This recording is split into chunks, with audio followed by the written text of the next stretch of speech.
recuerdo uno, perdón Daniel, recuerdo uno que se quiso escapar de la ciudad sitiada en la noche y cayó en el foso con las vacas. Y las vacas lo pasan por arriba y lo matan. No llegó nunca al bando sitiador. Y gente del bando sitiador que se escapa porque a todos les parecía que el otro vivía mejor.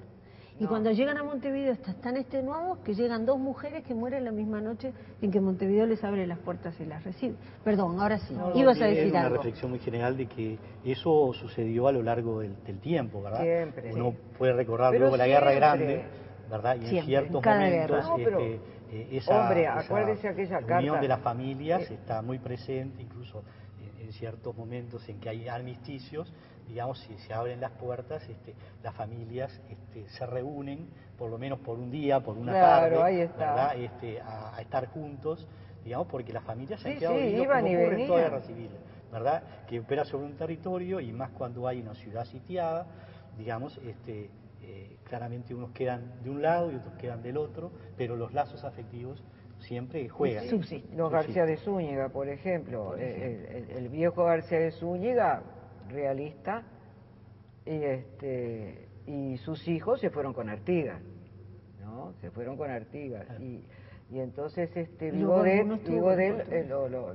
lo expulsaba, y lo expulsó, lo hizo emigrar fuera de las murallas. Y entonces le dice, bueno, aunque sea, que quede alguien en la casa. Y pues, la señora es anciana. Y dice, entonces le dejó que la señora con una criada se quedara en la casa a cuidar sus cosas y a estar ahí, porque también es eso, los que se iban se quedaban después sin nada, si no tenían a nadie que se los cuidara adentro. Y él tuvo que emigrar, aunque era realista. Y entonces, desde ese punto de vista, ¿a dónde la emigración? Lo más interesante de todo esto, ¿hasta dónde llegaba Montevideo? ¿Dónde estaban los sitiadores? Es una buena pregunta. Porque nosotros conocemos un Montevideo, que aquel Montevideo no existe. Incluso ni vemos dónde está el Cerrito de la Victoria. Es cierto, está tapado. ¿No? Que precisamente se llama de la Victoria cuando el 1 de diciembre del 12 Rondó vence a las fuerzas. Y se festeja no coloquemos solamente el tema Montevideo, ¿no? Porque se llama Cerrito de la Victoria por eso. No coloquemos el tema solamente de Montevideo, el foco como si fuera el único foco realista, ¿no? Porque en realidad también del otro lado había españoles que no lo llegaron a Montevideo, ¿verdad? Que vivían en la campaña y que siguen de alguna manera en forma subterránea muchas veces, es decir, con subterfugios, es decir, viviendo la realidad que les toca vivir, pero no dejando los sentimientos y las ideas que tenían. Empieza un principio popular a jugar mucho y hay elecciones, ¿verdad?, para elegir cabildos, para elegir gobernadores, para elegir comandantes militares, porque el principio popular cobra mucha fuerza, incluso no solamente se eligen, sino que se destituyen comandantes militares cuando el pueblo entiende de que está actuando incorrectamente, el pueblo se reúne y destituye comandantes militares, como ocurre en Maldonado, por ejemplo, ¿no? Y en Maldonado, cuando hay elecciones... En Cerro Largo, efectivamente, que era el comandante. Y en Maldonado ocurre que, habiendo elecciones, se plantea por algunos que las elecciones se hagan de nuevo porque en realidad han sido copadas por los españolistas. Quiere decir que había una resistencia obvia, que uno dice, era lógico que fuera así, de que en el territorio de un día para otro. Sectores, obviamente, españolistas que les tocó, en este caso, estar invadidos por la revolución, ocupados por la revolución, y para sobrevivir, para subsistir, digamos, de alguna manera, no expresaban públicamente sus visiones, sus compromisos, sus ideas, pero que efectivamente también en el campo, digamos, del afuera montevideano, digamos así, había también elementos realistas. Estamos en este diálogo bicentenario, como ustedes habrán notado, procurando visualizar quiénes y por qué estaban dentro de Montevideo, esa ciudad que en 2 ocasiones, 3 quizás, fue sitiada por las fuerzas revolucionarias, artiguistas y porteñas combinadas, y que se mantuvo con porfía fiel a la corona. Una de las cosas que más hacemos cuando hablamos del proceso revolucionario es pensar las causas para que alguien de pronto deje de amar al rey y se levante al grito de guerra al godo, como bellamente describió Zunfelde alguna vez. Para los minutos próximos, luego de una breve pausa, les propongo intentar hacer lo mismo, pero explicar por qué se mantienen rodeados de revolución, cuáles son las causas por las cuales con porfía se siguen diciendo amantes del rey, súbditos leales del rey. ¿Cómo es eso, Marta? A ver. El asunto de pueblo. Pueblo y vecino. Bueno, claro. Porque Daniel decía, el pueblo allí hace una Claro, participación popular amplia también en el pueblo interior. allí, sí. Y a ti eso no te cierra. Eso es lo que traté, por ejemplo, de decirle a Charlone cuando su película, cuando César Charlone decía, porque entonces, y organizaba cómo estaba todo el pueblo pidiendo en cabildo abierto, todos desarrapados, todo una cosa espantosa, como si fueran indios borrachos, pero todos en cabildo abierto pidiendo. Digo, por favor, el cabildo es una cosa, el cabildo abierto solamente podían ir los vecinos. Y los vecinos era la gente que tenía su registro de vecino, y para ser vecino no podía ser vecino cualquiera. Es toda una calidad la de ser vecino. A nosotros nos ha quedado la costumbre de decir, bueno, el vecino de al lado, el vecino, mira, sí me saludó, está enfermo el vecino, pero el vecino era una calidad como la de ciudadano. Categoría política. Claro, era una categoría de esa naturaleza. Entonces, para ser vecino no era cualquiera. Incluso se les decía, como es, extranjeros, no... Ay, bueno, cuando no eran vecinos, pero era gente de pro, o era natural de tal lado, por ejemplo, natural de Montevideo, vecino de Buenos Aires. Quiere decir que a Montevideo no venía como vecino de Montevideo, sino que su vecindad la tenía en Buenos Aires, por ejemplo, para darte un ejemplo. Daniel hablaba de pueblo, Entonces, ¿y a ti te parece que no es el pueblo claro, el vocablo adecuado? ¿qué pasa? La gente letrada, que sabía leer y escribir, y en general todo el mundo era analfabeto. Eran muy poquitos los alfabetos. El poquito que podía ser, en todo caso, vecino. Y en un principio ni siquiera lo eran, porque cuando vinieron nuestros, diríamos, padres fundadores, para hablar de esa manera, en 1726, fueron a lo sumo 200 y pico de personas entre 1726 y 1729, que vino la segunda tanda, digo, de familias. Todos eran analfabetos, menos Burgess, que era italiano, y que tendríamos que llamarlo Borghese. Giorgio Borghese era Jorge Burgess, que es el primero de la lista. Y en esto tuvo que hacer una excepción, el gobernador Zavala, la excepción, dos excepciones desde ese punto de vista del tan rígido siempre protocolo español. Una era la de el traje honesto. Los cabildantes tienen que concurrir a sesión de claro, traje con honesto. traje honesto. Y consideran que bastando que vayan de negro es suficiente. Es suficiente, porque claro, no había con qué vestirse. Vinieron desnudos, tuvieron que traer todo, incluido acá. Vienen a un lugar donde no hay ni siquiera plantado nada, porque era tierra vacía. Solamente era un hueco ahí en la parte del puerto, donde de la zona del puerto, imaginemos más o menos entre lo que hoy sería... bueno, lo que hoy sería cerca de la Aguada, donde está el desembarco.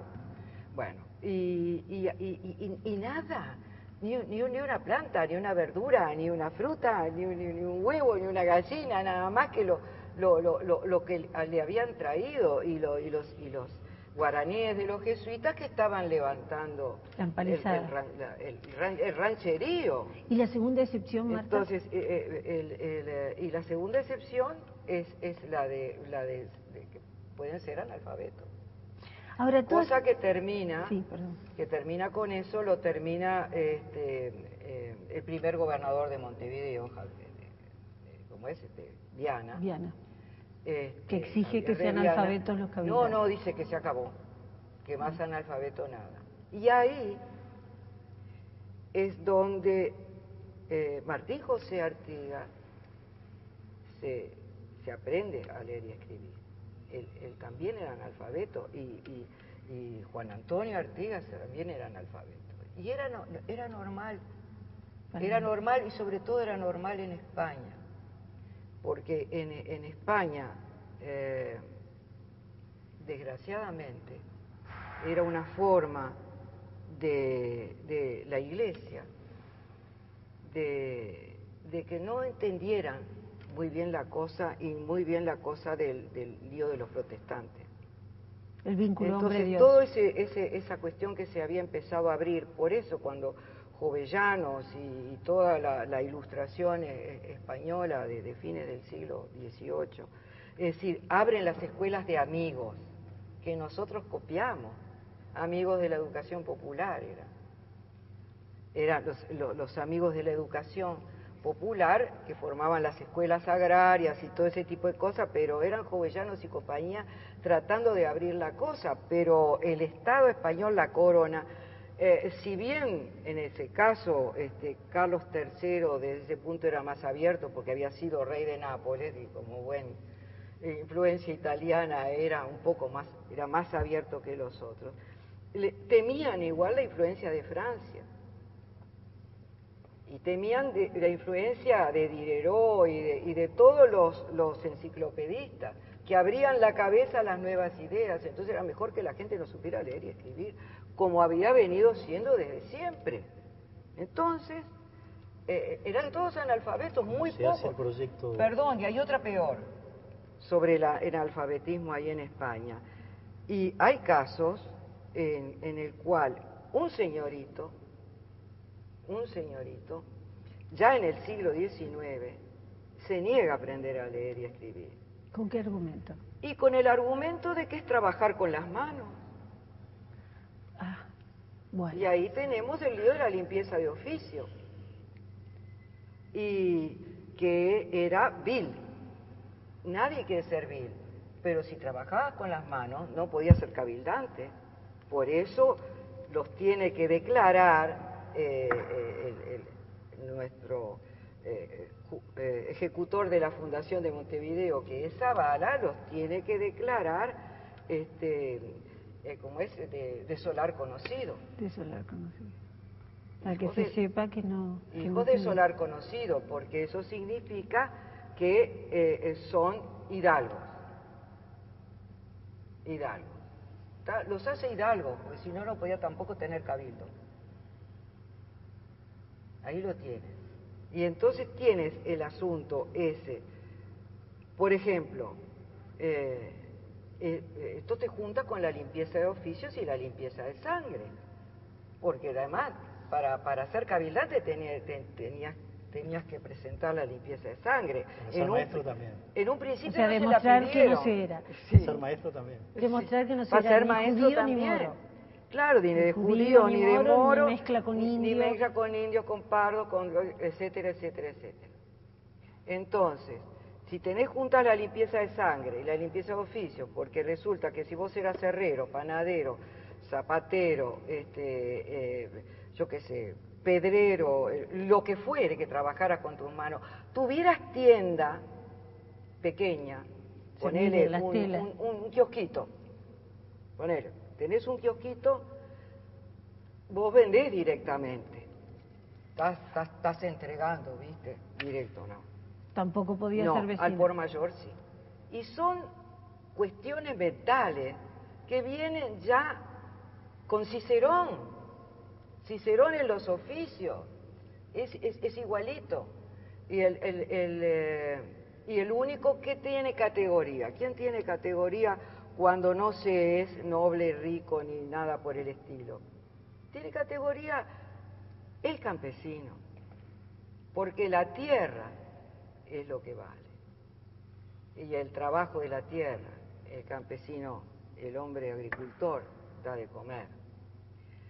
Entonces ese hombre agricultor es siempre incluido en la lista de los oficios de Cicerón, lo tiene al campesino. Entonces hay una brecha. Entonces ser campesino, por eso en España ser del campo, y cuanto más bestia mejor, eras un cristiano viejo. Y si sos cristiano viejo es como una nobleza. Y de ahí viene, mira, uno de los insultos que le dijimos nosotros, los orientales de ese momento que estamos hablando, 1800, ¿dónde encontré el documento? 1816, ya la cosa estaba pasada. En 1816 le dicen, ¿cómo es? Marranos españoles. Marranos, es cierto. ¿Por qué?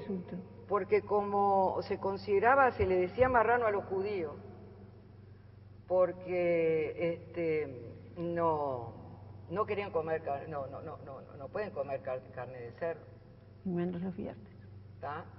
Entonces, en la vuelta siempre se les dijo marranos en España permanentemente, desde antes, por supuesto, de la expulsión de 1492. Y acá le dijimos eso, marrano, porque un marrano era de sangre sucia.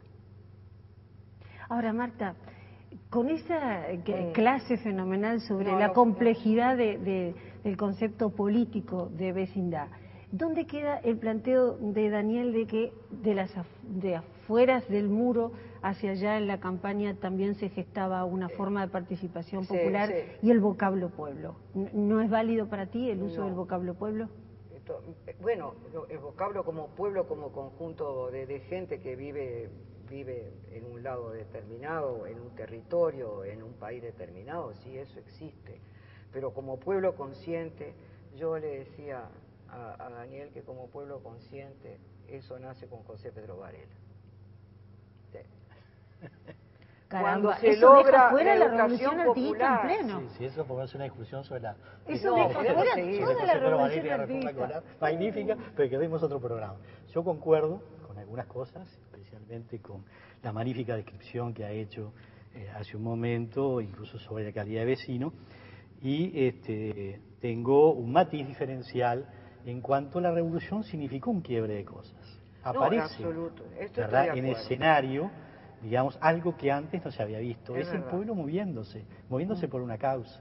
Reunido y armado, como Sí, dijo el pueblo Artigas en y armas. recogió Agustín Veraza, ¿no? El concepto pueblo claro, reunido y armado. Reunido y armado es la idea que Artigas transmite, precisamente. Claro. Es ese pueblo que está, obviamente, en la asamblea de la Panadería Vidal, en la asamblea de la Quinta La Paraguaya, y que está en las asambleas muy revoltosas de la Yui en el año 12. Sí, muchas. ¿No? Que increpan a Artigas. Sí, pero Y lo obligan a cruzar el río cuando permítame un poquito para poder describir. Primero, la realidad, la presencia de una cosa nueva, ¿verdad? Las asambleas, que luego se multiplican en el año 15, digamos, con elecciones también. Las elecciones, digamos, para elegir representantes al Congreso de Abril, digamos, a los efectos de concurrir. Eso es educación. Efectivamente, es decir, hay un proceso, ¿verdad?, donde hay un cambio efectivo. Artigas, ¿verdad?, sabemos, en el Congreso de Abril, su famosa oración inaugural, dice, mi autoridad emana de vosotros, ella cesa ante vuestra presencia soberana, yo ofendería altamente vuestro carácter y el mío, si pasase a definir una cosa solo reservada a vosotros, pero es que en el año 12, antes de que dijera eso, en el Ayuí, lo hacen callar a Artigas cuando, digamos, Artigas discrepa con generar una junta independiente en el Ayuí de los orientales de Buenos Aires, digamos, y le dicen que él debe obedecer al pueblo, que por ellos está investido como jefe y que se debe a lo que el pueblo decida. Se lo dicen los oficiales, se lo dice el pueblo, que en una convulsa asamblea se realiza donde desobedecen la Artigas y dice que Artigas se debe al mandato, digamos, popular, ¿verdad? La presencia física del pueblo, es decir, que nunca había estado, es decir, el éxodo significa una presencia